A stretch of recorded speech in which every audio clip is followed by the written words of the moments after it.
Hi అండి. Welcome back to our channel Sanas కుకాలజీ. ఈరోజు మన రెసిపీ వచ్చేసి ఎంతో టేస్టీగా ఉండే వెజ్ నూడిల్స్ అండి.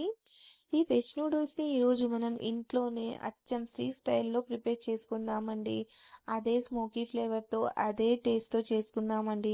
నూడిల్స్ తినాలి అనిపించినప్పుడు బయటికి వెళ్ళి తినాల్సిన పని లేదండి. ఇంట్లోనే మనం చాలా సింపుల్గా క్విక్గా ప్రిపేర్ చేసుకోవచ్చండి. బయట కొని తిన్న టేస్ట్ కన్నా ఇంట్లో ఈ విధంగా ఒకసారి ట్రై చేసి చూడండి. చాలా చాలా టేస్టీగా ఉంటుంది. పదండి ఇప్పుడు దీన్ని ఎలా ప్రిపేర్ చేయాలో చూసేద్దాం. ముందుగా నేనైతే ఇక్కడ ఒక 200 గ్రాముల వరకు నూడిల్స్ని తీసుకున్నానండి. ఇప్పుడు ఈ నూడిల్స్ని మనం ఈ విధంగా హాఫ్కి బ్రేక్ చేసుకోవాలి. ఈ విధంగా బ్రేక్ చేసుకోవడం వల్ల మనకు చక్కగా బాయిల్ అవుతాయండి. అలాగే తినేటప్పుడు కూడా చాలా బాగుంటుంది. ఇప్పుడు దీన్ని మనం బాయిల్ చేసుకుందాం. ఇందుకోసం ఒక ప్యాన్లోకి వాటర్ తీసుకోవాలండి. నేనైతే 3 కప్పుల వరకు తీసుకున్నాను. ఇప్పుడు ఇందులోకి రుచికి సరిపడా ఉప్పు, అలాగే ఒక 2 టేబుల్ స్పూన్ల వరకు ఆయిల్ని వేసుకోవాలి. ఆయిల్ వేయడం వల్ల మన నూడిల్స్ అనేటివి ఒకదానికొకటి అతుక్కోకుండా స్టిక్కీగా పొడిలాడుతూ వస్తాయి. ఇప్పుడు మనం ఈ నీళ్ళని బాగా మరగనివ్వాలి. ఇది మరిగేలోపు మనం వెజిటేబుల్స్ని కట్ చేసుకుందాం. నేనైతే ఇక్కడ చూడండి వెజిటేబుల్స్ అన్నిటినీ ఈ విధంగా చాప్ చేసి తీసుకుంటున్నానండి.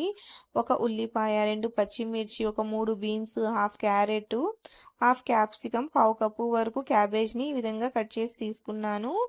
చూడండి ఇంకొక వైపు మన నీళ్ళు అనేటివి మరుగుతున్నాయి. ఇప్పుడు మనం ఇందులోకి నూడిల్స్ని వేసేసుకోవాలి. ఇప్పుడు మనం దీన్ని ఒకసారి బాగా మిక్స్ చేసుకోవాలండి. ఈ విధంగా మిక్స్ చేసుకున్నాక ఇప్పుడు మనం ఈ నూడిల్స్ని ఒక 60 to 70% వరకు మాత్రమే బాయిల్ చేసుకోవాలి. నూడిల్స్ని మరీ మనం ఎక్కువగా బాయిల్ చేసేయకూడదండి. ఎక్కువగా నూడిల్స్ అనేటివి బాయిల్ అయిపోతే మనం మళ్ళీ వీటిని కుక్ చేసేటప్పుడు ముద్దగా కట్టిపోతాయి. కాబట్టి మనం 60 to 70% వరకు మాత్రమే ఉడికించుకోవాలి. చూడండి మన నూడిల్స్ అనేటివి ఒక 60 to 70% వరకు ఉడికాయండి. మీకు వీడియోలోనే చూస్తే తెలుస్తోంది కదండి. ఈ విధంగా ఉడకాలన్నమాట. ఇప్పుడు మనం స్టవ్ని ఆఫ్ చేసేసుకుందామండి. ఈ విధంగా హోల్ ఉన్న ఒక బౌల్ని తీసుకొని కింద ఒక బౌల్ని పెట్టుకున్నానండి నేను, వాటర్ అనేటివి కింద పోకుండా. ఇప్పుడు ఈ నూడిల్స్ని మనం దీంట్లోకి వేసేసుకొని పైనుంచి ఈ విధంగా చల్లటి నీళ్ళని పోసుకోవాలండి. ఈ విధంగా పైనుంచి నీళ్ళని పోసుకోవడం వల్ల నూడిల్స్ అనేటివి ఎక్స్ట్రాగా ఇంకా సాఫ్ట్ అవ్వవండి. అలాగే చూడండి ఈ విధంగా చక్కగా పొడిగా ఉంటాయండి. ఒకదానికొకటి అతుక్కోకుండా చల్లగా అయినా కూడా. ఇప్పుడు వీటిని మనం పక్కన పెట్టేసుకుందాం. స్టవ్ మీద వేరొక ప్యాన్ని పెట్టుకొని ఇందులోకి ఒక 2 లేదా 3 టేబుల్ స్పూన్ల వరకు ఆయిల్ని వేసుకోవాలి. ఆయిల్ కొద్దిగా వేడయ్యాక ఉల్లిపాయ ముక్కలు, పచ్చిమిర్చి ముక్కల్ని వేసుకొని ఒక 20 to 30 సెకండ్స్ వరకు మాత్రమే ఫ్రై చేసుకోవాలండి. మరీ ఎక్కువగా వీటిని ఫ్రై చేసేయకండి. ఇప్పుడు ఇందులోకి ఒక హాఫ్ టేబుల్ స్పూన్ వరకు అల్లం వెల్లుల్లి పేస్ట్ని కూడా వేసుకొని వేయించాలి. అల్లం వెల్లుల్లి పేస్ట్ని కూడా మనం 30 to 40 సెకండ్స్ వరకు వేయిస్తే సరిపోతుంది. హై ఫ్లేమ్లోనే వేయించాలండి. అల్లం వెల్లుల్లి పేస్ట్ కూడా వేగిపోయిందండి. ఇప్పుడు ఇందులోకి మనం కట్ చేసి పెట్టుకున్న వెజిటేబుల్స్, అలాగే కరివేపాకును కూడా కొంచెం వేసుకొని ఇప్పుడు ఈ వెజిటేబుల్స్ని మనం హై ఫ్లేమ్లోనే ఒక 2 నిమిషాల పాటు బాగా వేయించాలండి. ఎప్పుడు కూడా మనం నూడిల్స్ చేసినప్పుడైనా, ఫ్రైడ్ రైసెస్ చేసేటప్పుడైనా ఎప్పుడు హై ఫ్లేమ్ పెట్టుకుని వేయించండి. అప్పుడే మనకు మంచి టేస్ట్, మంచి ఫ్లేవర్ అనేది వస్తుందండి. ఈ విధంగా వేగాక ఇప్పుడు ఇందులోకి మనం రుచికి సరిపడా ఉప్పు, ఒక హాఫ్ టేబుల్ స్పూన్ కారపొడి, ఒక పావు టేబుల్ స్పూన్ వరకు మిరియాల పొడి, ఒక పావు టేబుల్ స్పూన్ వరకు గరం మసాలాను వేసుకొని ఈ స్పైసెస్ని కూడా మనం ఒక 20 to 30 సెకండ్స్ వరకు వేయించాలి. చూడండి ఇవి కూడా చక్కగా వేగిపోయాయండి. ఎక్కువగా వేపేయకండి, మాడిపోతాయి. ఇప్పుడు ఇందులోకి మనం ఉడికించి పెట్టుకున్న నూడిల్స్ని వేసుకోవాలి.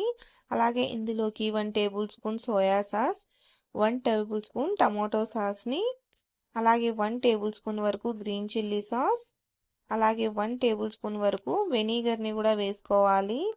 మీరు కావాలంటే గ్రీన్ చిల్లీ సాస్ ప్లేస్లో రెడ్ చిల్లీ సాస్నైనా వేసుకోవచ్చండి.